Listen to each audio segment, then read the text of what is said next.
Good morning everyone.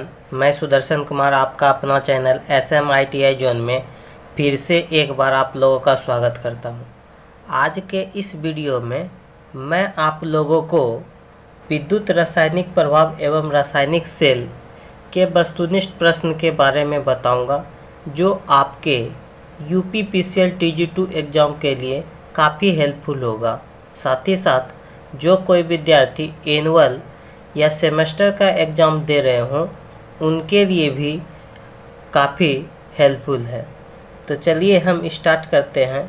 इससे पहले हम आपको ये बता दें कि जो कोई विद्यार्थी हमारे चैनल को सब्सक्राइब नहीं किए हैं, वो पहले चैनल को सब्सक्राइब कर लें, ताकि आप लोगों को करंट नोटिफिकेशन मिलते रहे। तो चलिए हम स्टार्ट कर रहे हैं। इससे पहले हम क्वेश्चन नंबर 1 से 70 तक का ऑब्जेक्टिव बता चुके हैं। चलिए आज स्टार्ट कर रहे हैं क्वेश्चन नंबर 71 से। तो देखिए 71 नंबर क्वेश्चन का क्या रहा है। स्थिर वोल्टता बैटरी आवेशन विधि में। देखिए स्थिर वोल्टता बैटरी आवेशन विधि में बैटरी के आर पार आरोपित वोल्टता होती है। स्थिर वोल्टता बैटरी आवेशन विधि में बैटरी के आर पार आरोपित वोल्टता होती है। यानी कि एक बैटरी को चार्ज करने का जो विधि होता है, एक स्थिर वोल्टता बैटरी आवेशन है, फिर स्थिर करंट बैटरी आवेशन विधि होता है दूसरा, फिर एक तीसरा होता है आपका रेक्टिफायर विधि। तो ये 3 है। 3 में से यहाँ एक स्थिर वोल्टता बैटरी आवेशन विधि है। कह रहा है इसमें जो है ना, आर पार बैटरी के आर पार आरोपित वोल्टता कितना होता है इसको बताना है। तो इसके लिए स्थिर वोल्टता बैटरी आवेशन विधि में जो बैटरी के आर पार वोल्टेज होगा वो 2.3 से 2.5 वोल्ट प्रति सेल होता है, जो ऑप्शन नंबर सी आपका सही है। तो चलिए 72 नंबर क्वेश्चन की ओर चलिए। 72 नंबर क्वेश्चन में कह रहा है, जब किसी नई बैटरी को आवेशन हेतु DC स्रोत से संयोजित किया जाता है तो यह प्रक्रिया कहलाती है। जब किसी नई बैटरी को आवेशन हेतु DC स्रोत से संयोजित किया जाता है तो यह प्रक्रिया क्या कहलाती है।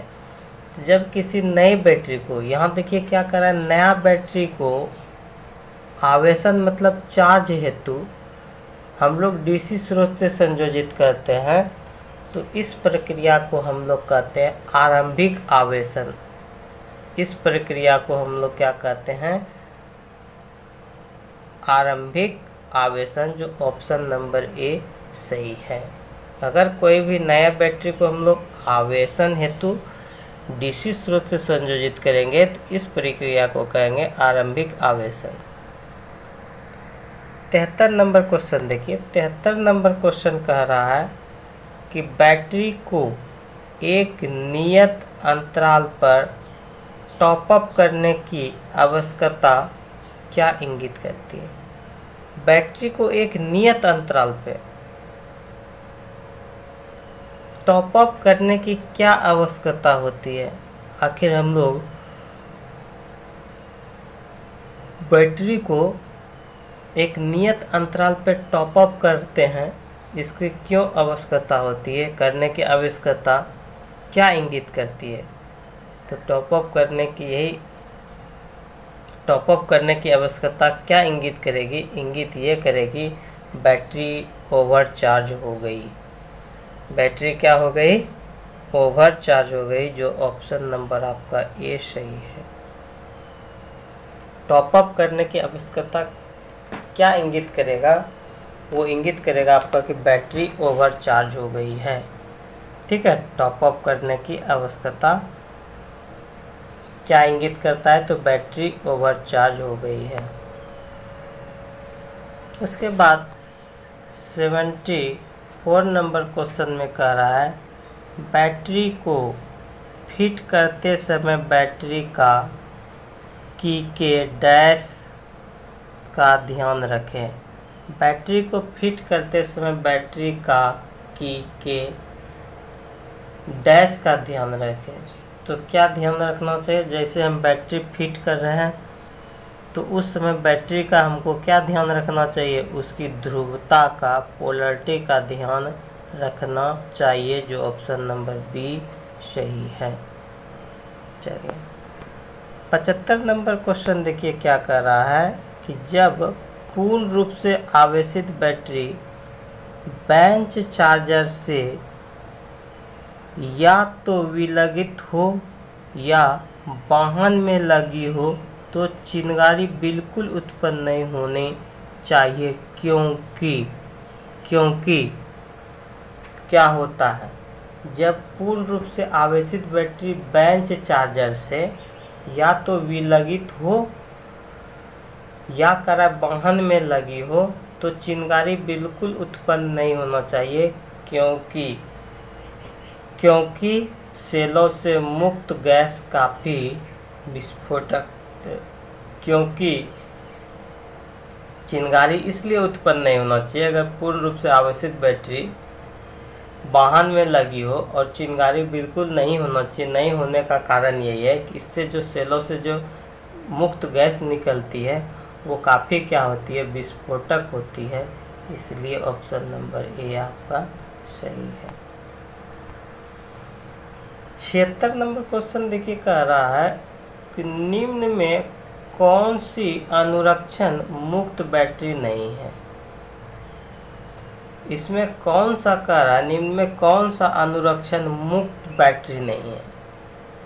जो मेंटेनेंस मुक्त बैटरी नहीं, इसमें कौन सा अनुरक्षण मुक्त बैटरी नहीं है? यानी बिना मेंटेनेंस वाला पूछ रहा है कि वो अनुरक्षण बैटरी नहीं है। तो अनुरक्षण मुक्त बैटरी नहीं है वो आपका होता है सीसा लेड। सीसा अम्ल क्या होगा? अनुरक्षण मुक्त बैटरी नहीं है। ऑप्शन नंबर डी अनुरक्षण मुक्त बैटरी के अंतर्गत नहीं के केस में आता है सीसा अम्ल।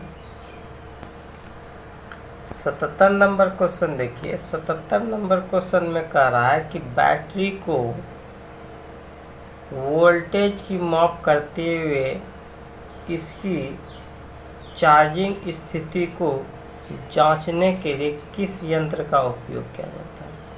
देखिए बैटरी को वोल्टेज की माप करते हुए इसकी चार्जिंग स्थिति की जांच करना है। देखिए चार्जिंग स्थिति का जो हम 3 मेथड से जांच करते हैं।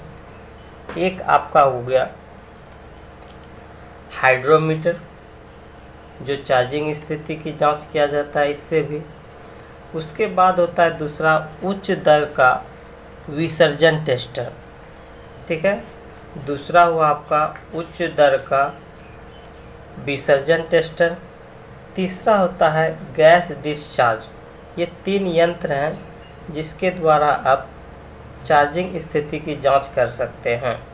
तो सबसे अगर सिंपल की बात की जाए तो सबसे सिंपल होता है हाइड्रोमीटर, और सबसे विश्वसनीय पूछा जाए तो होता है उच्च दर का विसर्जन टेस्टर।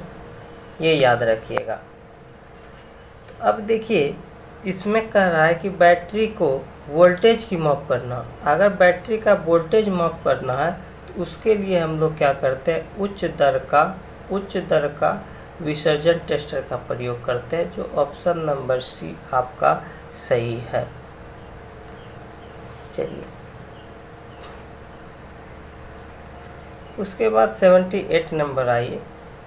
समानांतर क्रम में जुड़े सेलों का क्या उद्देश्य है? आखिर सेल को हम लोग समानांतर क्रम में क्यों जोड़ते हैं?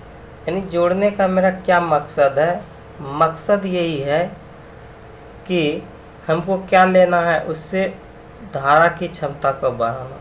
जब सेल को आप समानांतर क्रम में जोड़ देंगे तो उससे धारा की क्षमता बढ़ जाती है, यानी धारा का क्षमता को बढ़ाना, जो ऑप्शन नंबर डी सही है। यही समानांतर के जगह पे अगर सीरीज रहता तब वो हो जाता मेरे लिए कि वोल्टेज की क्षमता को बढ़ाना।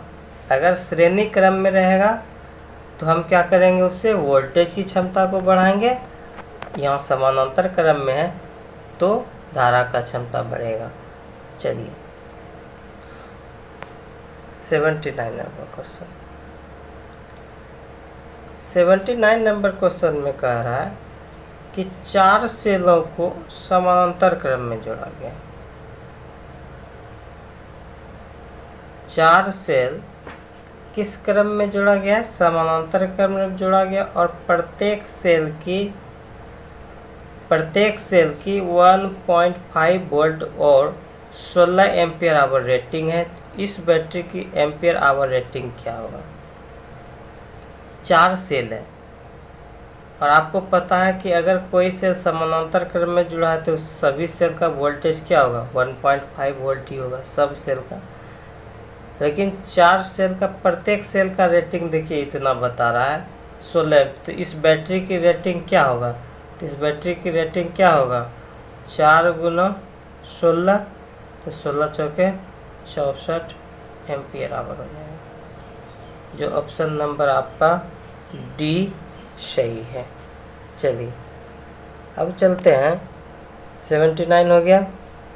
79 के बाद देखिए क्वेश्चन नंबर 80 की ओर चल दे। कह रहा है कि 2 20 सेंटीमीटर वाले ट्यूब की एक इमरजेंसी ट्यूबलाइट में बैटरी की एम्पियर घंटा क्षमता डैश होती है। 2 कह रहा है 20 सेंटीमीटर वाला, 2 20 सेंटीमीटर वाले ट्यूबों की एक इमरजेंसी ट्यूबलाइट में बैटरी की एम्पियर घंटा क्षमता डैश होगा। तो देखिए 2 20 सेंटीमीटर ट्यूब वाले की बात किया जा रहा है। तो ये 2 20 सेंटीमीटर ट्यूब की एक इमरजेंसी ट्यूबलाइट में अगर बैटरी की एम्पियर घंटा क्षमता पूछा जाए तो इसके लिए आप लोग याद रखिएगा 4.5 एम्पियर आवर होता है, जो ऑप्शन नंबर ए सही है। 81 नंबर क्वेश्चन देखिए। 81 नंबर क्वेश्चन में कह रहा है, ध्यान से देखिएगा आप लोग 81 नंबर क्वेश्चन। 81 नंबर देखिए क्वेश्चन में कह रहा है कि बैटरी चार्जिंग परिपथ में दोष की पहचान कीजिए। यहाँ पे देखिए ये बैटरी चार्जिंग परिपथ में दोष का पहचान पूछ रहा है कि आखिर ये पहचान इसका क्या होगा। तो यहाँ देखिए ये 4 डायोड लगा है, ठीक है। जब भी डायोड लगेगा तो वो क्या होगा, आपका रेक्टिफायर होगा। तो आप देखिएगा कहाँ रेक्टिफायर है। रेक्टिफायर से बैटरी संपर्क की ध्रुवता को बदल दिया गया है। रेक्टिफायर से बैटरी संपर्कन की ध्रुवता को बदल दिया गया है, जो ऑप्शन नंबर क्या होगा आपका बी सही होगा 81 का। चलिए 82 नंबर क्वेश्चन में देखिए। 82 में आप देखिए 82 नंबर क्वेश्चन में कह रहा है चित्र में प्रदर्शित बैटरी की आउटपुट वोल्टेज क्या होगा। देखिए चित्र में प्रदर्शित बैटरी का आउटपुट वोल्टेज क्या होगा। तो यहाँ देखिए प्रत्येक सेल का दिया हुआ है वोल्टेज 1.5 वोल्ट है। यहाँ पे देखिए प्रत्येक सेल का वोल्टेज दिया हुआ है 1.5 वोल्ट। और आपको पता है ना कि सेल को जब श्रेणी क्रम में जोड़ा जाता है तो हमको क्या होगा, वहाँ पे वोल्टेज अधिक मिलता है। तो यहाँ कितने सेल है, यहाँ पे देखिए हमारे 3 सेल है। यहाँ देखिए 3 सेल जुड़े हुए हैं। जब 3 सेल जुड़े हुए हैं, 3 बैटरी जुड़ा हुआ है, इसमें 3 सेल है, तो प्रत्येक सेल का दिया 1.55 वोल्ट 1.5 वोल्ट है। तो 3 सेल का कितना हो जाएगा, 3 × 1.5 तो 4.5 वोल्ट। टोटल आपका वोल्टेज कितना हो जाएगा बैटरी का, यानी 4.5 वोल्ट, जो ऑप्शन नंबर बी आपका सही है। क्लियर हो गया। चलिए 83 नंबर क्वेश्चन समझिए। अब 83 नंबर क्वेश्चन देखिए क्या कर रहा है। 83 नंबर क्वेश्चन क्या कर रहा है आपका, 83 नंबर क्वेश्चन कर रहा है कि बैटरी की वाट घंटा, बैटरी की वाट घंटा क्षमता निम्न में कौन सी परास में होती है। देखिए बैटरी की जो क्षमता होता है ना, एक एम्पियर आवर में भी निकालते हैं, एम्पियर आवर जनरली मोस्टली हम लोग यही लेते हैं, और दूसरा एक होता है वाट आवर, एक वाट आवर होता है। तो वाट आवर में क्षमता जो होता है, वाट आवर में जो क्षमता होता है वो उसकी परास आपको पूछा जा रहा है, तो उसके लिए होता है 70 से 80, याद रखिएगा। वाट आवर में कम होता है तो उसका परास होगा 70 से 80, जबकि अगर एम्पियर आवर में आपको कभी पूछेगा तो उसके लिए होता है 80 से 90%। ये याद रखिएगा, एम्पियर आवर का क्षमता ज़्यादा होता है जबकि वाट आवर का क्षमता कम होता है, जो यहाँ पे ऑप्शन नंबर सी सही है। 84 नंबर क्वेश्चन देखिए, कह रहा है इन्वर्टर मॉड्यूल परिपथ में निम्न में से क्या सम्मिलित नहीं होता है। इन्वर्टर मॉड्यूल में पूछ रहा है कि निम्न में से क्या सम्मिलित नहीं होगा, यानी इन्वर्टर मॉड्यूल परिपथ में क्या नहीं होगा। तो देखिए इन्वर्टर मॉड्यूल परिपथ में आपका क्या होगा कि स्टेप डाउन ट्रांसफार्मर नहीं जो होगा, जो ऑप्शन नंबर आपका डी सही है। चलिए 85 नंबर क्वेश्चन को समझिए। 85 नंबर क्वेश्चन में कह रहा है यूपीएस का पूर्ण रूप है, यानी यहाँ यूपीएस का फुल फॉर्म पूछा जा रहा है कि यूपीएस का फुल फॉर्म क्या है। तो इसके लिए फुल फॉर्म होता है अनइंटरप्टेड पावर सप्लाई। यू से हो गया अनइंटरप्टेड